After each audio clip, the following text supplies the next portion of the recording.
November 13, 1943. USS Essex, Philippine Sea. 0347 hours. A Hellcat explodes. Not from enemy fire. Not from a Japanese Zero. From its own fuel tank.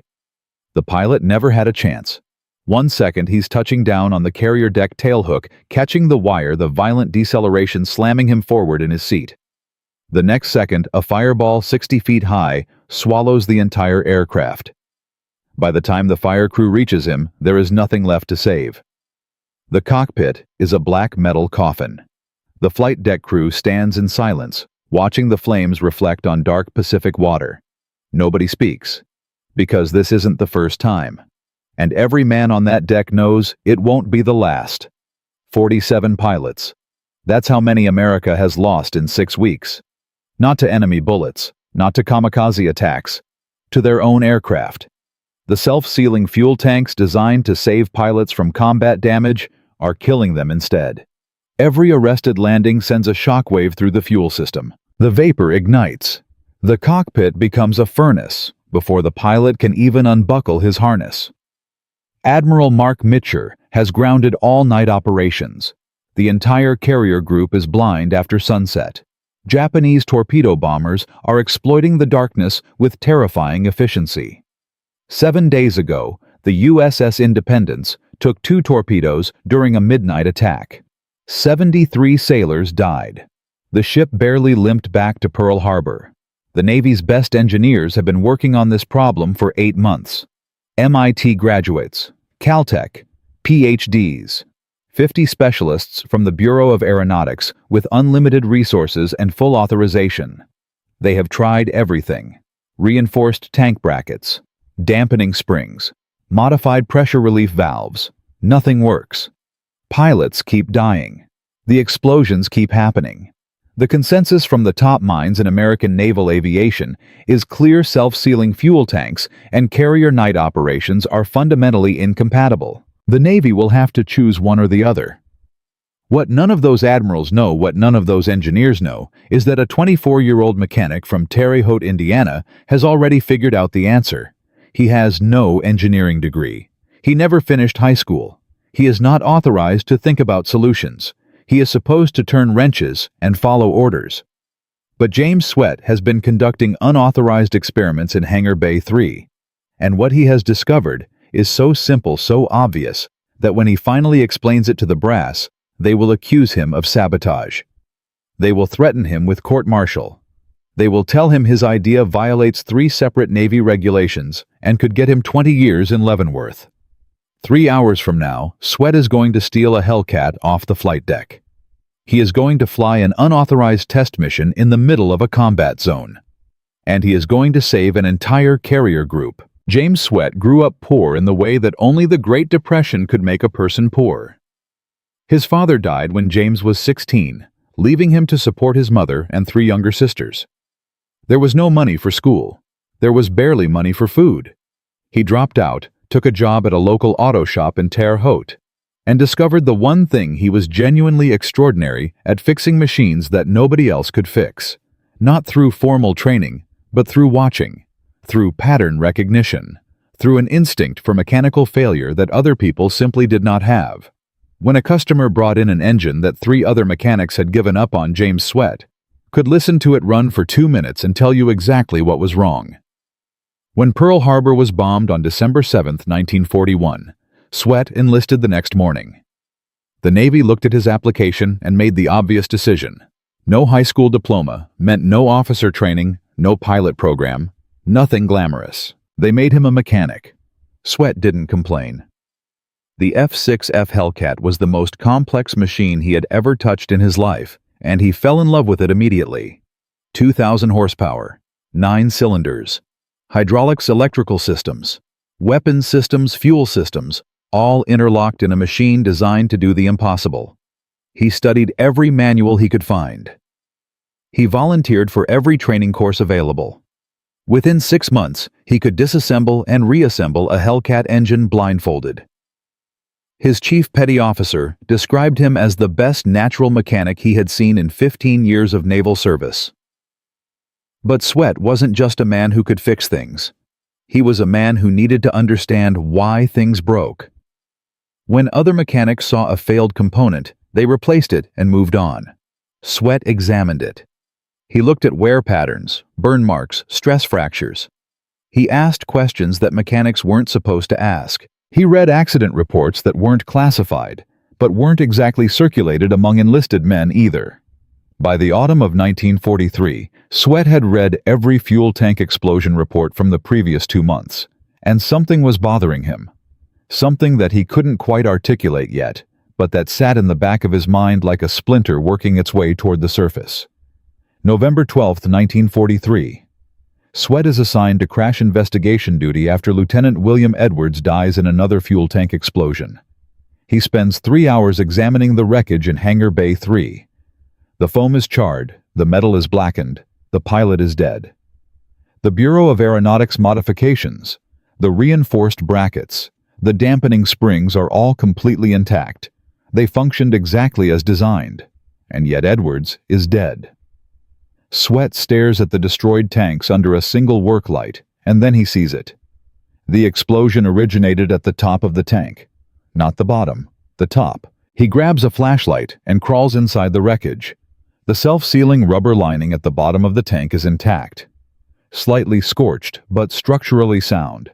At the top near the filler cap, the rubber is shredded. Not burned. Shredded. Torn apart by mechanical force before the fire ever started. Sweat sits with this for a long moment, running the physics backward in his head. Fuel is heavier than air. It pools at the bottom. If the hydraulic hammer effect was creating dangerous vapor by sloshing liquid fuel, the explosion should originate at the bottom of the tank where fuel and air meet. But it doesn't. It starts at the top. The Bureau of Aeronautics has been solving the wrong problem entirely. The hydraulic hammer isn't creating vapor by agitating the fuel. It's creating a vacuum. When the aircraft decelerates violently during an arrested landing, the liquid fuel slams forward in the tank, leaving an empty space at the rear. Nature abhors a vacuum.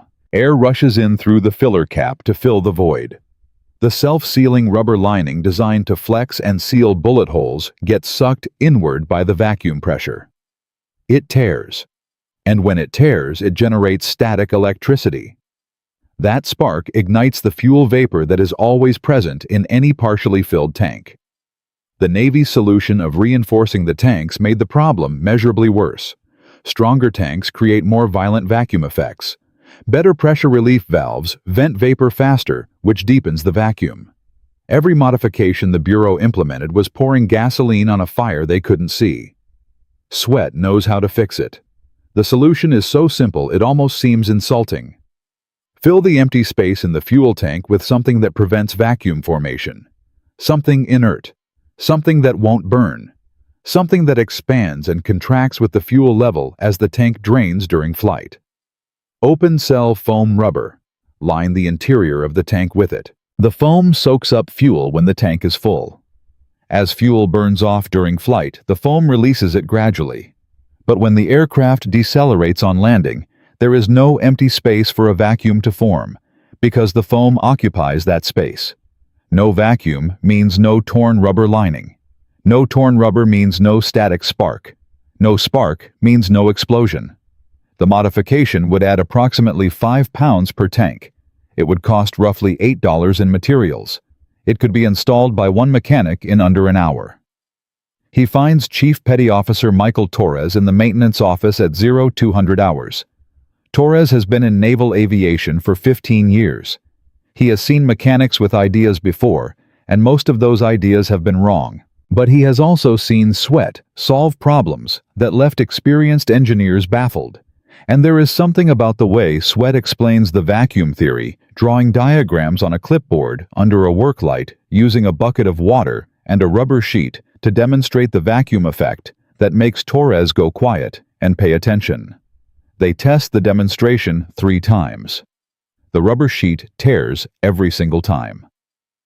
Torres looks at Sweat for a long moment. "We need to test this on an actual aircraft," Torres says. "I know," Sweat says, "and I know we can't get authorization." Torres understands immediately what Sweat is proposing. He understands what it means.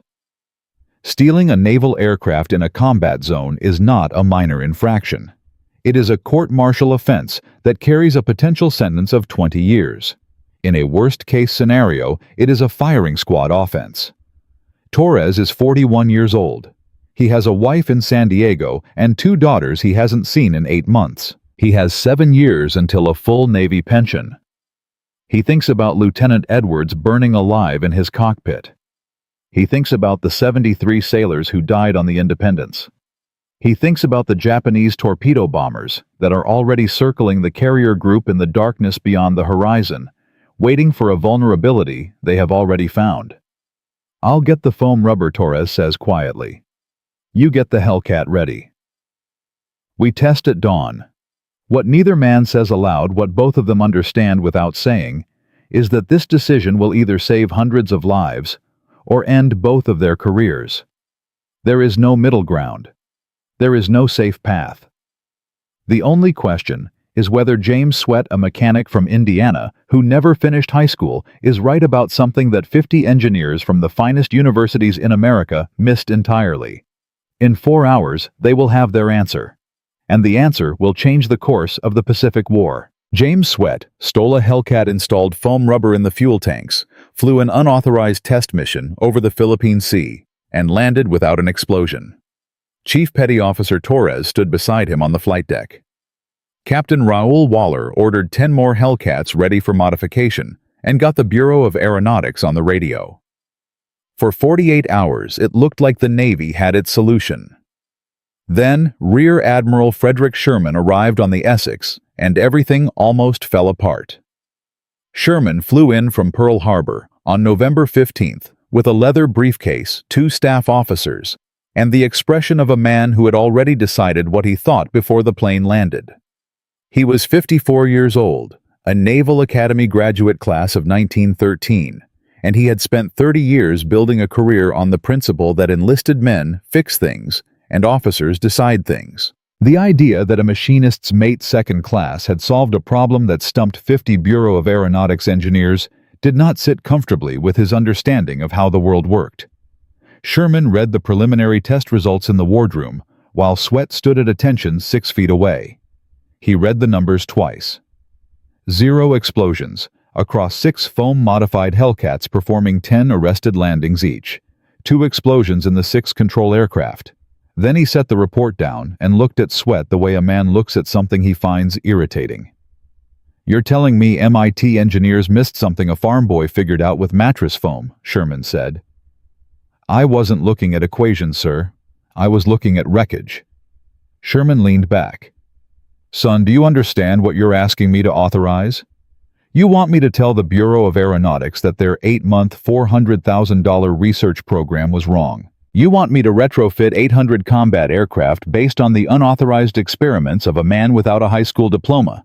You want me to do this in a combat zone with the Japanese submarine fleet 40 miles from this carrier." Sweat said nothing. He had prepared for this moment, but there was nothing to say that the test data hadn't already said better. Sherman stood up. "I'm recommending we send the test data back to the Bureau for peer review. Standard process, 6 to 8 weeks. Captain Waller stepped forward. "Admiral, we're losing pilots tonight. We lost one last night. We'll lose another one tomorrow night if we ground operations, and we'll lose another one in a fuel explosion if we don't. That's how the process works, Captain. The process is killing our men, sir." The room went very still. Waller had just done something that Navy officers almost never do. He had directly contradicted a flag officer in front of witnesses.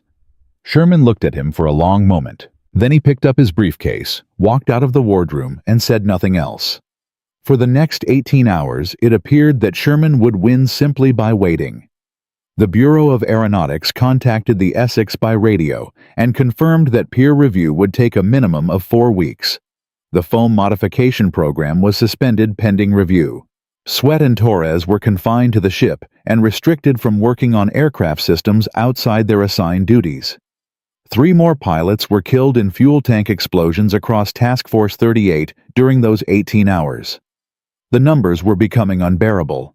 What Sherman didn't know was that one of those test pilots, Lieutenant Commander Edward O'Hare, had been watching everything. O'Hare was already a legend. He was the Navy's first fighter ace of the war, a Medal of Honor recipient, and the most respected combat aviator in the Pacific. He was also pragmatic in the way that men become pragmatic when they have been in enough dogfights to understand that theory and reality are different things. O'Hare had flown 2 of the 10 test landings in the foam-modified Hellcats.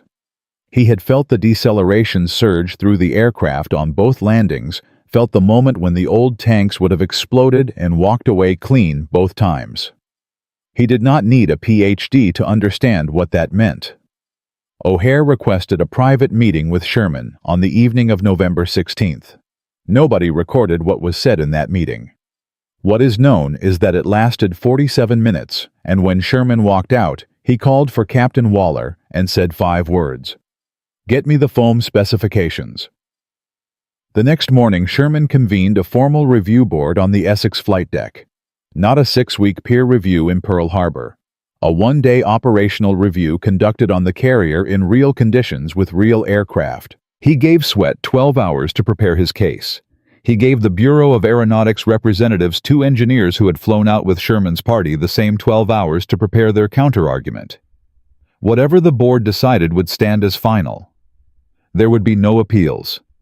November 17, 1943. The Pacific sky was overcast, 20-knot winds from the northwest, moderate swell. 8 aircraft were lined up on the Essex flight deck in 2 rows of 4. The foam-modified Hellcats on the left. The standard Bureau-modified aircraft on the right. 23 officers, including Sherman, stood on a raised observation platform. The deck crew had been briefed. The test pilots had been briefed. Everyone understood that what happened in the next 4 hours would determine whether American pilots lived or died for the remainder of the war. Sweat stood at the back of the observation platform. Torres stood beside him. Neither man spoke. The first series of landings used standard Bureau-modified aircraft. 5 arrested landings, each varying fuel levels from full tanks down to 1/4 full, which was the most dangerous configuration and the one that had caused most of the explosions. The Bureau engineers had argued overnight that the new dampening spring system showed improvement at higher fuel levels. They were right. At full tanks, both aircraft performed without incident. At 3/4 fuel, no explosions. At half fuel, 1 explosion on the second aircraft, killing the test pilot instantly. The deck crew extinguished the fire in 90 seconds. The pilot was already dead. Sherman did not change his expression. He made a notation in his report.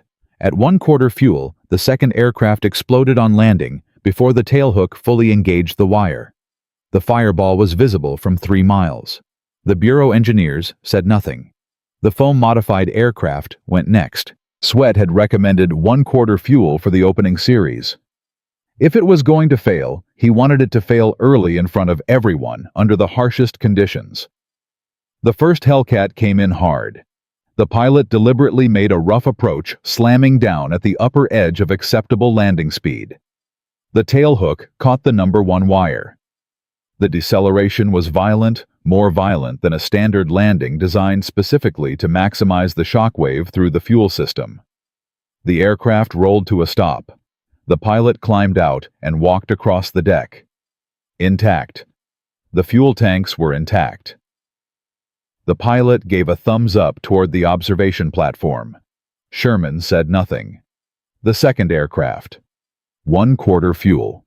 Same approach, same hard landing. Intact. Third aircraft.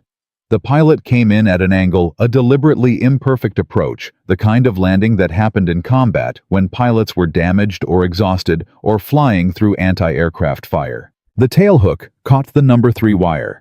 Violent, stop. Intact. By the 5th aircraft, the Bureau engineers had stopped watching. They were looking at their notes, then at each other, then at the deck, anywhere but at the aircraft landing cleanly in front of them. The 6th Hellcat touched down and rolled to a stop. Intact. The 7th. Intact. The 8th aircraft was flown by O'Hare himself. He came in fast and deliberately dropped the left wing slightly on touchdown, creating a lateral shockwave through the fuel system in addition to the standard deceleration force. The tailhook caught. The aircraft stopped. O'Hare climbed out, walked across the flight deck to the observation platform, and looked directly at Sherman. 8 for 8, Admiral O'Hare said. 0 explosions. The other aircraft killed 2 men this morning. I'd like to know what's going to happen next. Sherman studied the results for 3 minutes. The entire flight deck was silent, except for the wind and the sound of the carrier cutting through Pacific swells. Then he turned to his staff officer. "Get the bureau director on the radio," Sherman said. "Tell him we're implementing a fleet-wide retrofit, all carrier aircraft. Priority 1. I want a production and distribution schedule on my desk in 48 hours. And tell him I want foam specifications for Corsairs and Avengers too, not just Hellcats." He turned to look at Sweat once briefly without expression. Then he walked off the observation platform. What happened in the next 2 weeks was the fastest aircraft modification program in the history of the United States Navy. The problem was immediate and brutally practical. There was not enough foam rubber in the Pacific theater. Life jackets, flotation equipment, survival gear, all of it competed for the same material. Sherman requisitioned every pound of suitable foam in the theater. It covered roughly 300 aircraft. They needed 800 more. Someone on the Essex supply team made the suggestion that became famous within a week. Every ship in the Pacific Fleet carried mattresses, hundreds of them per vessel. The foam inside those mattresses, treated with fire-retardant solution, would work. Within 72 hours, sailors across Task Force 38 were cutting apart their own mattresses. They slept on bare metal frames. Nobody complained. The pilots were alive. By November 30th, 1943, 812 Hellcats had foam-lined fuel tanks. Admiral Mitcher lifted the night operations ban. The carrier groups were no longer blind after sunset. The Japanese torpedo bomber squadrons that had been staging midnight attacks with near impunity suddenly found night fighter opposition waiting for them in the dark. In the first week of December alone, Task Force 38 night fighters intercepted 23 Japanese aircraft during nighttime raids. They lost none of their own to fuel tank explosions. Not one. The Japanese intelligence services noticed the change immediately. Their reports, some of which were captured after the war, described the sudden American night capability as inexplicable. American carrier fighters were operating at night with a mechanical reliability that their own aircraft could not match. Japanese pilots reported that Hellcats that took fuel tank hits in combat were still completing their missions, still returning to their carriers, still landing safely. Something had changed in American aircraft, and Japanese intelligence did not know what. What they didn't know was that the change had cost $8 per aircraft and 45 minutes of a mechanic's time. But in the last week of November 1943, a Japanese naval intelligence officer in Rabaul filed a report that reached Tokyo within 48 hours. American aircraft wreckage recovered from 2 different combat sites showed an unusual material inside the fuel tanks. A foam substance chemically treated lining the interior walls. The report recommended immediate analysis. Japanese engineers were tasked with reverse engineering the system. A German Luftwaffe technical attaché in Tokyo requested copies of the recovered material samples. The modification that James Sweat developed in a carrier hangar bay was now being actively studied by every major Axis power in the Pacific theater. And in Tokyo, an admiral named Ozawa was already planning a response. The Pacific War had just changed shape. But the men who wanted to change it back were already working. By the end of November 1943, James Sweat's foam-lined fuel tanks had been installed in over 800 Hellcats across Task Force 38. Admiral Mitcher had lifted the night operations ban. American night fighters were intercepting Japanese torpedo bombers in the dark, with a kill ratio that had no precedent in the Pacific War. Then Japanese intelligence recovered foam samples from 2 downed Hellcats near Rabaul, and Admiral Ozawa convened an emergency session in Tokyo. The strategic advantage that Sweat built in a carrier hangar bay was now on a laboratory table in Japan, and the men sitting around that table were trying to destroy it. The Japanese Navy's Technical Bureau worked on the recovered foam samples for 11 days. Their conclusion, delivered to Ozawa on December 8, 1943, was precise and devastating in its honesty. The material was open-cell foam rubber, treated with fire-retardant compounds. The principle was straightforward. The manufacturing process was simple. Japan could replicate it within 60 days. But that conclusion contained a second finding that Ozawa found more troubling than the first. The foam modification had already been deployed fleet-wide. It was already working. In the first week of December alone, Japanese air groups attacking Task Force 38 at night had lost 14 aircraft to American night fighters while inflicting 0 losses on the carrier group. 14-0. That ratio had never happened before in Pacific night operations, and it had happened because American pilots could now land safely after dark, which meant they could fly combat patrols after dark, which meant Japanese torpedo bombers no longer owned the night. Ozawa changed tactics immediately. If American carriers could defend themselves at night, then Japan would attack during the day, in mass formations, at low altitude, overwhelming the carriers' anti-aircraft defenses through sheer numbers before the fighters could be vectored to intercept. The new doctrine called for coordinated strikes by 60 or more aircraft simultaneously approaching from multiple directions to split the fighter defense. Japanese training commands accelerated their pilot programs, compressing 6-month courses into 10 weeks to generate the numbers the new doctrine required. The quality of those pilots dropped accordingly, but Ozawa believed quantity would compensate. 60 aircraft coming from 4 directions at once would overwhelm any defense. What Ozawa didn't account for was that the same pilots who could now fly safely at night were accumulating more total flight hours per week than any Japanese pilot in the theater. Rest cycles that used to ground American aviators after sunset were gone. Night patrols, night intercepts, night combat experience. American pilots were getting better faster than their Japanese counterparts, and the foam tanks were the reason. Then in the second week of December, a problem emerged that nobody had anticipated. 3 Hellcats from the USS Bunker Hill reported fuel system anomalies during routine maintenance. The foam lining in 2 of the tanks had begun to deteriorate, not structurally, but chemically.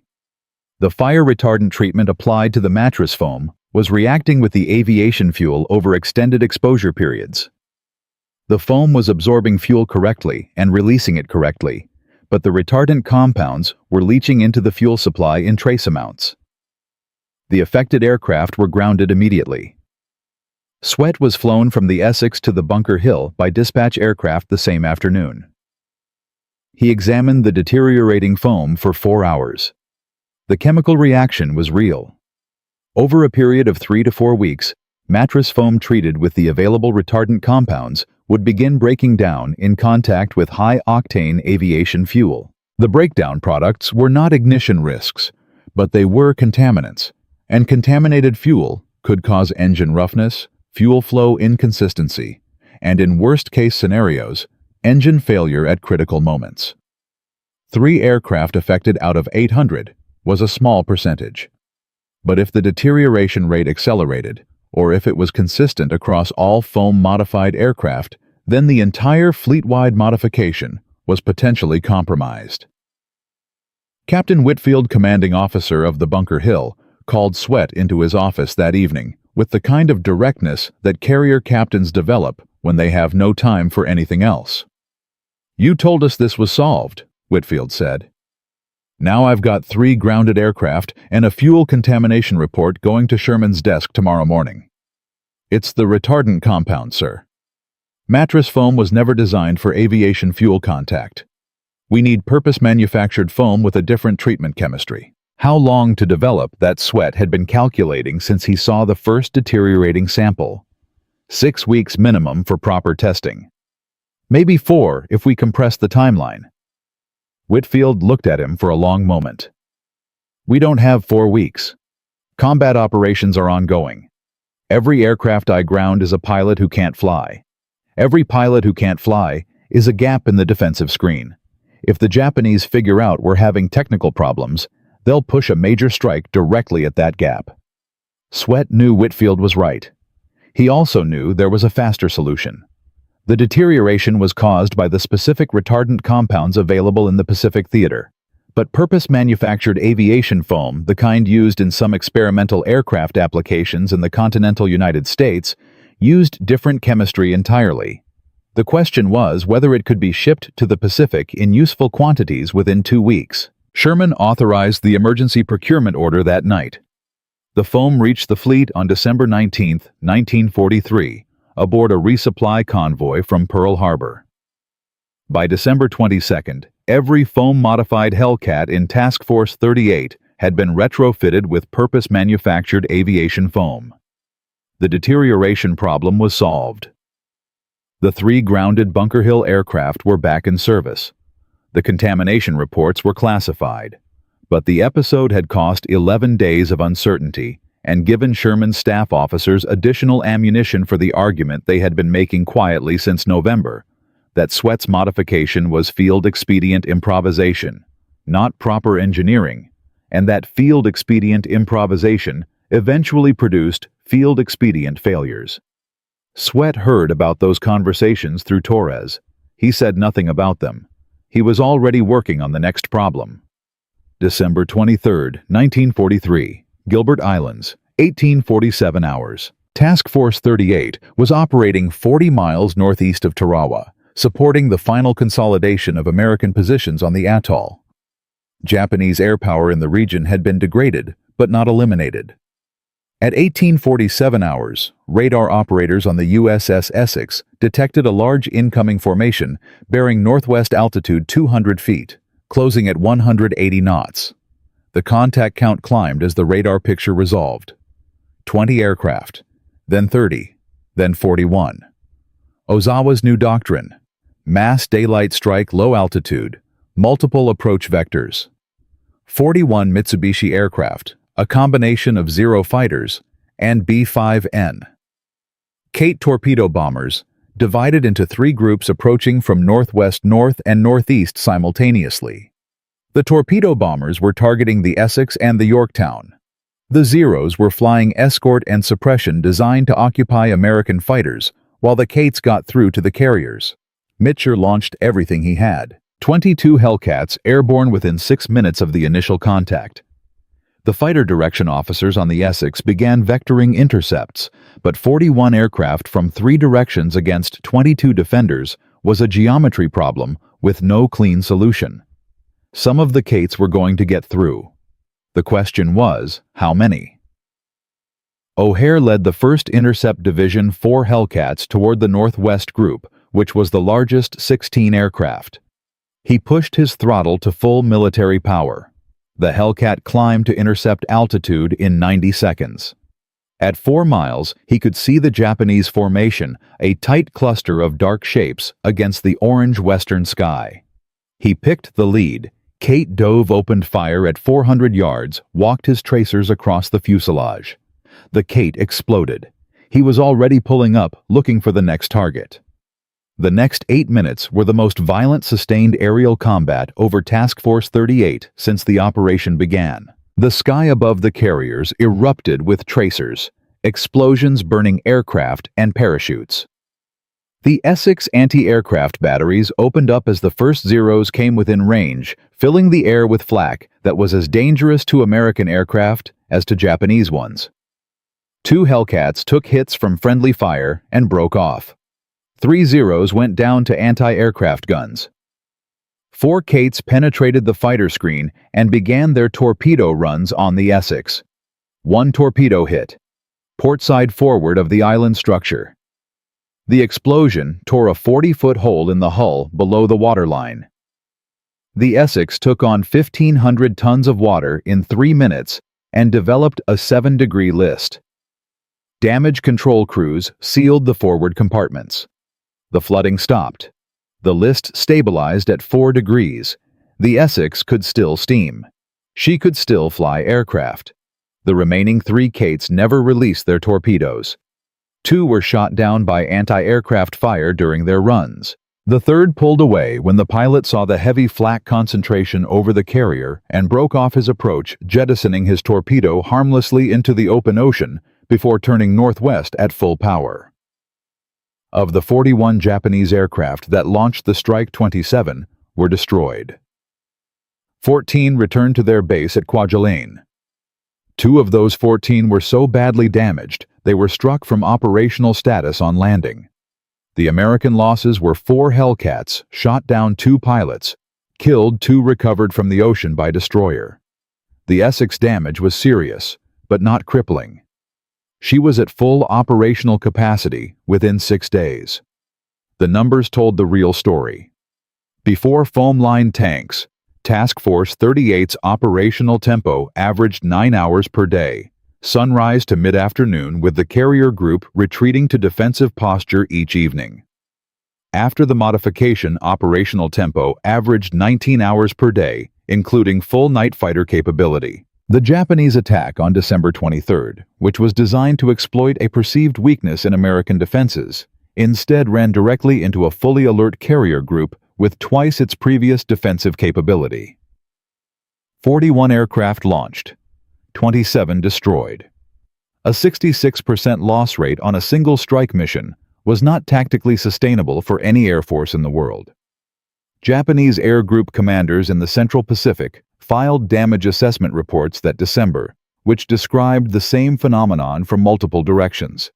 American carrier groups were no longer predictable. They operated at night.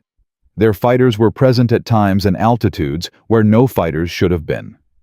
The tactical doctrines developed over 2 years of Pacific combat doctrines built around exploiting the hours of darkness and the operational limitations of carrier aviation were no longer reliable. Japanese planning assumptions about what American carriers could and could not do had to be rebuilt from the beginning. By January 1944, the foam modification had been extended beyond Hellcats to every carrier aircraft type in the Pacific Fleet. Corsairs, Avengers, Helldiver bombers. The same $8.45-minute modification applied across 3,973 total aircraft by February 1944. The Bureau of Aeronautics formally incorporated Sweat's foam specification into standard production requirements for all new carrier aircraft. Every Hellcat manufactured after December 1943 came from the factory with foam-lined tanks already installed. The field modification became the production standard. The improvised solution became the engineering baseline. The kill ratio numbers for American carrier aviation shifted measurably. Day operations, which had run at 19-1 in favor of American pilots through the summer of 1943, climbed to 23-1 by January 1944. Night operations, which had been suspended entirely, now ran at 31-1. Japanese air losses across the Central Pacific in January 1944 were the highest of any single month since the war began. Not because of a new aircraft, not because of a new weapon, because pilots who would have died in fuel tank explosions on carrier decks were instead flying more missions, accumulating more combat experience, and killing more enemy aircraft. Sweat was promoted to Chief Petty Officer in January 1944. The promotion citation mentioned his contribution to maintenance procedures without specifying what those procedures were. The foam modification was still classified. His name appeared in no press releases, no Navy communiques, no public statements about American aviation superiority in the Pacific. He went back to work on the Essex maintenance deck, turning wrenches, training new mechanics, keeping aircraft flying. When other sailors asked him about the foam tanks, he deflected the question. Torres told people it was a team effort. O'Hare, who knew exactly what had happened and what it had cost, made a point of stopping by the maintenance bay whenever he was aboard the Essex. In late January 1944, O'Hare was listed as missing in action following a night combat mission near Tarawa. He was never found. Sweat heard the news from Torres on a Tuesday morning. He finished his shift before he said anything about it. Then he walked to the flight deck and stood at the stern rail for a long time, looking at the Pacific, saying nothing. What that quiet mechanic from Indiana had built was now woven permanently into the structure of American naval aviation. But the question of what it had meant, and what it would mean after the war ended, and whether anyone outside a classified Navy file would ever know his name was still unanswered. That answer was 47 years away. And it was worth waiting for. From a carrier hangar bay in the Philippine Sea, a 24-year-old mechanic with no high school diploma identified a flaw that 50 engineers missed, stole a Navy fighter aircraft, proved his theory at the cost of his career, and changed the trajectory of Pacific air combat. James Sweat's foam-lined fuel tanks were installed in 3,973 carrier aircraft by February 1944. American night fighter capability went from zero to decisive dominance in 6 weeks. Japanese air losses climbed to their highest monthly totals of the war. But the cliffhanger that Sweat's story left unanswered wasn't about technology or kill ratios or strategic impact. It was the oldest question in every story about an ordinary person who does an extraordinary thing. What happened to him afterward? Because this story has a final chapter that almost nobody knows. And it doesn't end the way you would expect. The war ended on September 2, 1945. James Sweat was 26 years old. He had spent the final 18 months of the war on the Essex maintenance deck, training mechanics, implementing the foam modification on newly arrived aircraft, and doing the quiet, unglamorous work that kept carrier aviation functioning across the Pacific. He was never transferred to a desk job. He was never brought to Washington to brief admirals. He was never photographed for a Navy recruitment poster. The foam modification remained classified until 1990, which meant that for 45 years after the war ended, his contribution existed only in sealed files that nobody outside naval intelligence could access. When the Essex returned to San Francisco Bay in September 1945, Sweat walked down the gangway with the other enlisted men, collected his discharge papers, and boarded a train back to Indiana. There was no ceremony. There was no press release. There was a handshake from Torres, who was staying in the Navy, and a brief conversation on the pier that neither man recorded for history. Sweat returned to Terre Haute and opened a small auto repair shop on Wabash Avenue. He married Mary Catherine Sullivan, whom he had known since childhood, in November 1945. They had 4 children over the following decade. His neighbors knew him as a quiet man who could fix any engine ever made and who never talked about the war.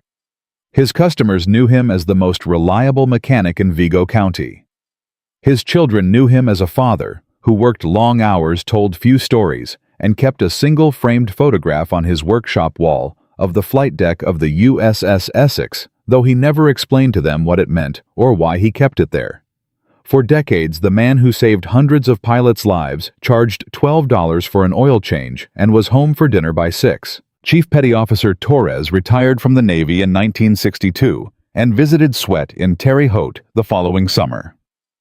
They spent 2 days in the garage working on an engine Torres had shipped from California, talking about everything except what both of them were actually thinking about.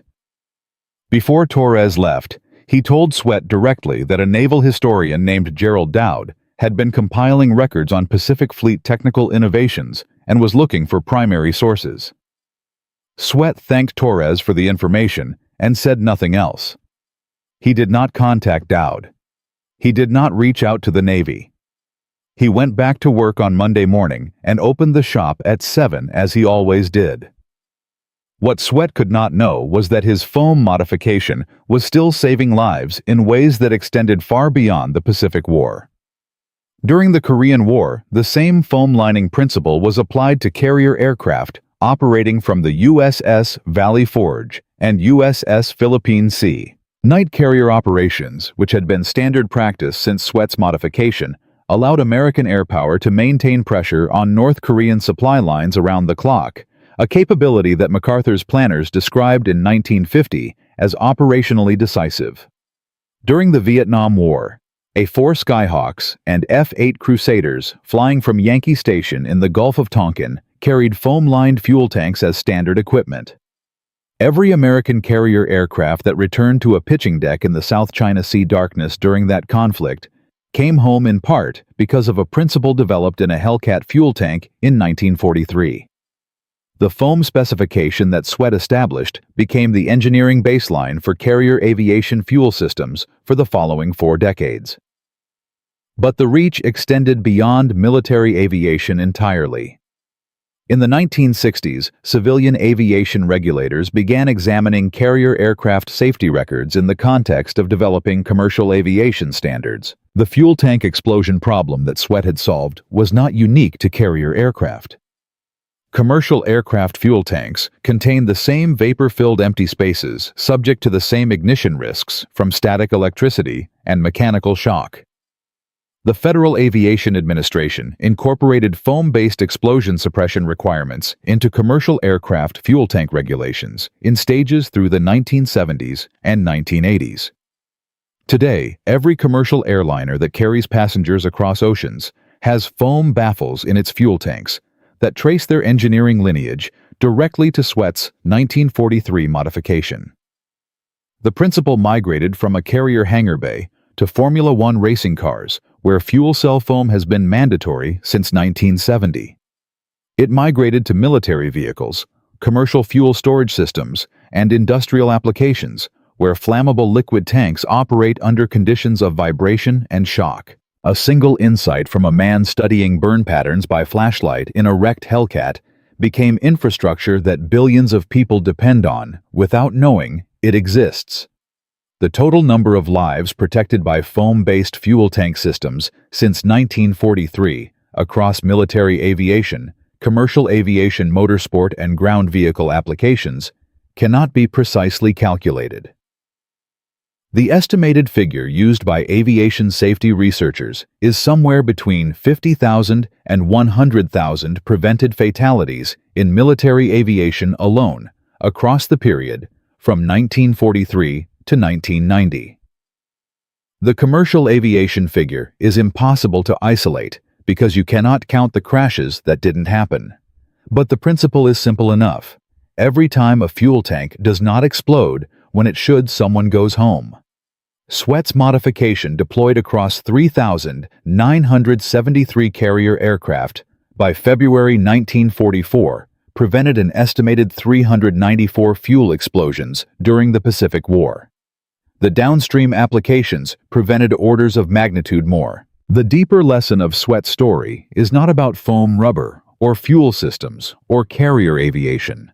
It is about what institutions do to knowledge that arrives from the wrong direction.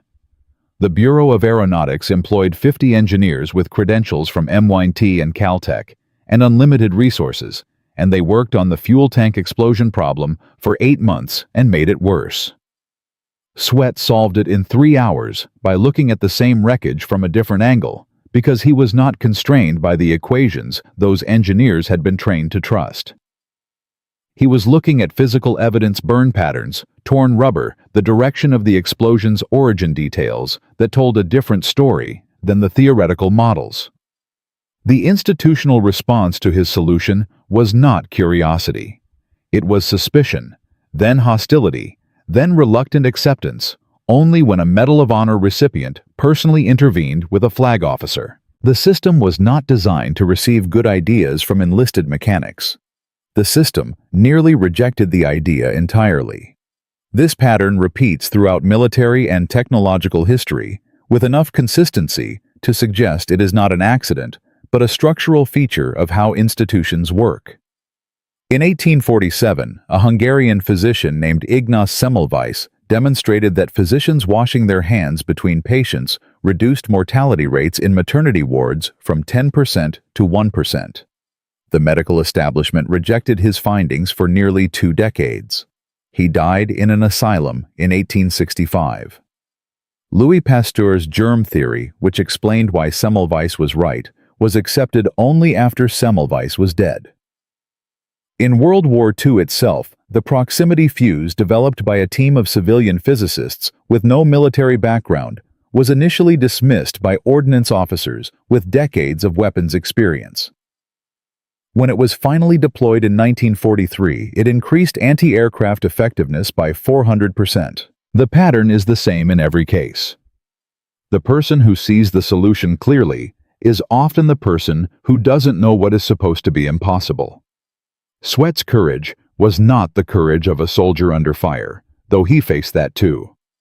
It was the courage of someone who trusted his own observation over institutional authority, who stole a Navy fighter aircraft because waiting for permission meant more pilots dying, who stood on a flight deck in front of 200 sailors and explained to his commanding officers why 50 credentialed engineers had been wrong for 8 months. That kind of courage is quiet and largely invisible and does not photograph well. It produces no dramatic images. It leaves no visible wounds. But in aggregate, across all the times it has happened and all the times it has been suppressed, it is probably responsible for more human survival than any weapon ever built. Now, here is the detail that almost nobody knows, the one that changes the shape of the story slightly when you hear it. In 1991, a naval historian named Gerald Dowd finally tracked Sweat down in Terre Haute. Sweat was 72 years old. He had been retired from the auto shop for 3 years. Dowd had spent 7 years working through declassified Bureau of Aeronautics records, cross-referencing maintenance logs, test pilot reports, and Essex deck logs, trying to reconstruct the origin of the foam modification. He had found Sweat's name in 3 places in the record, each time in parentheses, each time subordinated to language about Bureau specifications and official testing protocols. The actual story, the unauthorized test flight, the confrontation on the flight deck, the mattress foam, the vacuum theory had never been written down in any official document. It existed only in the memories of men who were now in their 70s. Dowd spent 2 days in Terre Haute interviewing Sweat. What he learned and what he documented in a Naval Institute paper published in 1992 was that Sweat had known for years that the foam modification was being used in commercial aviation. He had read about FAA fuel tank regulations in a trade magazine in the early 1970s. He had looked at the technical specifications and recognized the principle. He had said nothing about it to anyone, including his wife. When Dowd asked him why, Sweat thought about it for a while before answering. He said he figured the engineers who developed the commercial standard had arrived at it independently. He said it seemed likely that multiple people had thought of the same thing at different times. He said he didn't want to be the kind of person who made claims he couldn't prove. Then he paused and said something that Dowd included verbatim in his paper. He said, "I fixed a problem. The problem stayed fixed." That seemed like enough. The Navy awarded Sweat the Legion of Merit in 1993, 48 years after the war ended. He was 74. The citation described his contribution accurately for the first time in any official document. He attended the ceremony at the Pentagon, sat in the front row, shook the hand of the Chief of Naval Operations, and returned to Terre Haute on a commercial flight the following morning. The Terre Haute Tribune-Star ran a story on page 7. His children, who had known their father as a quiet auto mechanic who kept a photograph of an aircraft carrier on his workshop wall, finally understood what the photograph meant. Sweat died in 2009 at age 90. His obituary mentioned his Navy service in the final paragraph. From a farm in Indiana to a carrier hangar bay in the Philippine Sea, from mattress foam and a stolen Hellcat to the fuel tanks of every commercial airliner flying today, James Sweat demonstrated that the distance between a catastrophic problem and its solution is sometimes measured not in years of research or millions of dollars, but in the willingness of one person to look at the evidence without flinching and trust what they see. He saved an estimated 394 pilots during World War II. He saved an uncountable number in every decade since. He never asked for recognition and spent 4 decades repairing cars in Indiana, while the principle he discovered protected millions of people who never heard his name. The most important innovations in history are rarely made by the people the system expected. They are made by the people who were paying attention when everyone else was looking somewhere else. And the most dangerous words in any institution, in any army, in any era, are these: "That's not your job." James Sweat never believed that. And because he didn't, people you will never meet are alive today.